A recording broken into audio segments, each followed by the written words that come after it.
Chapter 8, Mishnah 9. This Mishnah discusses how liquids can be joined together for certain laws of Tuma and Tahara. The Mishnah first discusses the purification of Tameh water. In general, a mikveh cannot purify Tameh food or drink.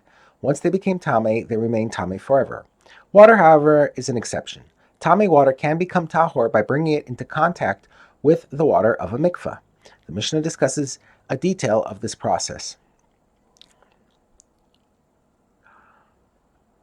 If a stick of wood is coated with Tameh liquid, specifically water, as soon as someone touches one end of the stick to a mikveh, all the water on the stick is tahor. One does not have to completely submerge the stick in the mikveh. All the water on the stick is considered to be connected. As soon as part of it touches the mikveh, all the water is seen to be connected to the mikveh, and it becomes tahor.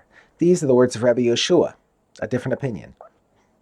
But the sages say, the water on the stick remains tameh until one immerses all of it in a mikveh. The sages maintain that when water is on an incline, such as when a person dips one end of a stick into a mikveh, the drops of water are not considered to be connected, even though they are touching one another. Therefore, even if some of the water touches a mikveh, the rest of the water on the stick does not become tahor.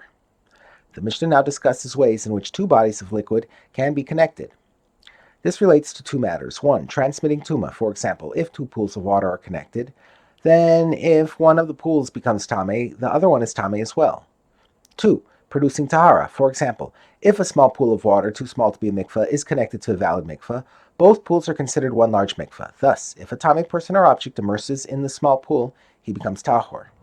The Mishnah first gives three cases of liquid that is not considered connected. A vertical stream of liquid between two pools, liquid running down a steep slope from one pool to another, and liquid on a flat area between two pools, which is damp enough to moisten something that touches it, but not so damp that the moisture could then be transferred to a third object. All these are not considered connected with regard to transmitting tuma, nor with regard to producing tahara. Thus, if one of the pools is tameh, the other does not become tameh. And if one of the pools is a valid mikveh and the other is too small, the smaller pool is not considered a mikveh. The Mishnah speaks of liquid that is considered connected. A pool of contained liquid is considered connected with regard to transmitting tuma and with regard to producing tahara.